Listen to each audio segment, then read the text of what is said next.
कुछ बांग्लादेशी, कुछ रोहिंग्या नाम बदलकर सावन के महीने में गंगा जी के किनारे संकल्प ठोकने लगते। पटरी के वनों की असलियत पता करने के लिए दुकानों का असलियत में नाम पता होना चाहिए। अगर कोई व्यक्ति जो हमारे भगवान के नाम का ठाकुर जी ढाबा, कृष्ण ढाबा और फलाना ढाबा ये खोल के बैठे हैं और पता चले बाद में वो कोई और है, तो शुद्धता का, पवित्रता का ध्यान रखना ही चाहिए।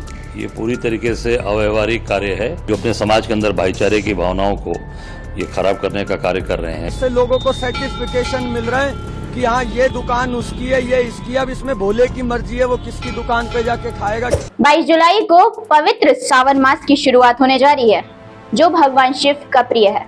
इसे लेकर देश में कई हिस्सों में कांवड़ यात्रा शुरू होने जा रही है, पर इन सब के बीच उत्तर प्रदेश में इसे लेकर योगी आदित्यनाथ के नेतृत्व वाली सरकार के एक आदेश के बाद विवाद छिड़ गया है। राज्य सरकार ने कांवड़ मार्ग पर होटल और ढाबों के मालिकों के नेम प्लेट लगाने का आदेश दिया है और अब इसे लेकर तमाम तरह की बयानबाजियां हो रही हैं। धर्मगुरुओं से लेकर पॉलिटिशियंस और एक्टर्स का इस मुद्दे पर क्या कहना है, इसकी आज हम बात करेंगे।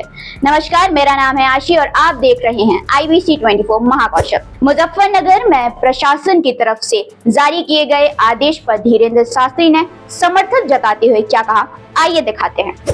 हिंदुओं को बचाने के लिए कुछ बांग्लादेशी, कुछ रोहिंग्या अपना नाम बदलकर सावन के महीने में गंगा जी के किनारे संकल्प ठोकने लगते। उन फटरी के वनों की असलियत पता करने के लिए दुकानों का असलियत में नाम पता होना चाहिए और दुकानों पर असली नाम लिखना चाहिए, ताकि ये पता लग जाए ये माधव की दुकान है कि उन वालों की है। इतना ही नहीं, देवकीनंदन ठाकुर ने भी इस आदेश का समर्थन जताया और ये कहा, अच्छी बात है ना कि अगर कोई व्यक्ति जो हमारे भगवान के नाम का ठाकुर जी ढाबा, कृष्ण ढाबा और फलाना ढाबा ये खोल के बैठे हैं और पता चले बाद में वो कोई और है, क्योंकि उन लोगों की क्रियाएं अलग हैं भोजन करने की, हमारी क्रियाएं अलग हैं भोजन करने की, तो शुद्धता का, पवित्रता का ध्यान रखना ही चाहिए। उन कावड़ियों की तपस्याओं में विघ्न नहीं पहुंचना चाहिए। शंकर भगवान पर शुद्धता, पवित्रता से जो जल आया है वही चढ़ना चाहिए और ये बहुत उचित ये बात है कि इस बात को सभी के लिए बताना पड़ेगा कि आप कौन है और बताना चाहिए। इसके विपरीत प्रियंका गांधी ने इस आदेश का विरोध जताते हुए एक्स पर एक ट्वीट किया कि हमारा संविधान हर नागरिक को गारंटी देता है कि उसके साथ जाति, धर्म, भाषा या किसी अन्य आधार पर भेदभाव नहीं होगा। उत्तर प्रदेश में ठेलों, खोमचों और दुकानों पर उनके मालिकों के नाम का बोर्ड लगाने का विभाजनकारी आदेश हमारे संविधान, हमारे लोकतंत्र और हमारी साझी विरासत पर हमला है। समाज में जाति और धर्म के आधार पर विभाजन पैदा करना संविधान के खिलाफ अपराध है। यह आदेश तुरंत वापस लिया जाना चाहिए और जिन अधिकारियों ने इसे जारी किया है उन पर सख्त कार्रवाई होनी चाहिए, ऐसा प्रियंका गांधी का कहना है। वही लोगों से पूछे जाने पर उनकी प्रतिक्रिया इस आदेश को लेकर कुछ इस प्रकार रही। ये पूरी तरीके से अव्यवहारिक कार्य है और निश्चित तौर से ये अपने जो देश के अंदर, जो अपने समाज के अंदर भाईचारे की भावनाओं को ये खराब करने का कार्य कर रहे हैं, आपस में दूरी पैदा करने का कार्य कर रहे हैं। ये निश्चित तौर से इसको तत्काल निरस्त करना चाहिए और जिस अधिकारी ने, जिसने ऐसी कार्रवाई की, उनके खिलाफ दंडात्मक कार्रवाई करनी चाहिए, उनको बर्खास्त करना चाहिए। भोले पहले ये चीजें होती थी कि हम कहीं भी भोजन कर लेते थे, भोला बड़ा भोला होता है, सब पे विश्वास करता है। अब जाके योगी जी का जो ये फैसला है, इससे लोगों को सर्टिफिकेशन मिल रहा है कि हाँ ये दुकान उसकी है, ये इसकी है। अब इसमें भोले की मर्जी है, वो किसकी दुकान पे जाके खाएगा, किसकी पे नहीं खाएगा। हिंदू देवी देवताओं के नाम पर अपने ढाबे होटल चलाते हैं और अधिकांश मुस्लिम समाज के लोग होते हैं। उनमें कावड़िए उनकी दुकानें बैठते हैं, खाते हैं और वो नॉनवेज बेचते हैं।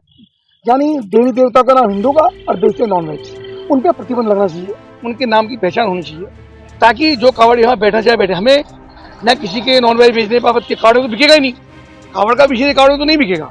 पर सामान्य तो भी अगर कोई नॉनवेज बेचता बेचिए, नॉनवेज खाने वाला खाए, पर हिंदू देवी देवताओं के नाम पर दुकान खोल करके नॉनवेज नहीं बेचे। कोई भी धर्म गंदा नहीं है, हर एक धर्म में सही है, अपनी जगह सही है, पर उस हर एक धर्म में गंदे इंसान होते हैं और वो अपनी तरफ से धर्म को बदनाम करने के लिए कुछ भी कर सकते हैं। उन गंदे इंसानों से बचाने के लिए यह आदेश मेरे लिए सही है, हमारे लिए सही है भाई। हालांकि अखिलेश यादव इस आदेश पर भड़कते हुए दिखे और उन्होंने एक्स पर ट्वीट करते हुए कहा कि जिसका नाम गुड्डू, मुन्ना, छोटू या फतेह है उसके नाम से क्या पता चलेगा। माननीय न्यायालय स्वतः संज्ञान ले और ऐसे प्रशासन के पीछे के शासन की मंशा की जांच करवाकर उचित दंडात्मक कार्रवाई करें। ऐसे आदेश सामाजिक अपराध हैं जो सौहार्द के शांतिपूर्ण वातावरण को बिगाड़ना चाहते हैं। वहीं ऑल इंडिया मुस्लिम जमात के राष्ट्रीय अध्यक्ष मौलाना शहाबुद्दीन ने समर्थन किया है इस आदेश का। कहा है कि प्रशासन के इस आदेश में कुछ भी गलत नहीं है। शांति व्यवस्था बनाए रखने के लिए प्रशासन द्वारा उठाए गए कदमों का सभी को समर्थन करना चाहिए और प्रशासन का सहयोग करना चाहिए। मौलाना ने कहा कि सरकार व पुलिस प्रशासन का यह कदम बिल्कुल सही है। इस तरह के फैसले से किसी भी प्रकार का उपद्रव भी नहीं होगा और पहले से सब जानकारी होने के कारण कोई विवाद भी नहीं खड़ा होगा। सरकार के फैसले से किसी को कोई आपत्ति नहीं होनी चाहिए, ऐसा उनका कहना है। इतना ही नहीं, एक्टर सोनू सूद ने भी इसे लेकर एक ट्वीट किया है जिसमें उन्होंने लिखा है कि दुकानों पर केवल एक ही नाम की नेम प्लेट होनी चाहिए और वो है इंसानियत की। इस पूरे मामले को लेकर आपकी क्या राय है, कमेंट बॉक्स में कमेंट कर हमें जरूर बताएं और ऐसी ही अपडेट्स और इन्फॉर्मेशन से जुड़े रहने के लिए हमारे चैनल IBC 24 महाकौशल को सब्सक्राइब करना ना भूलें।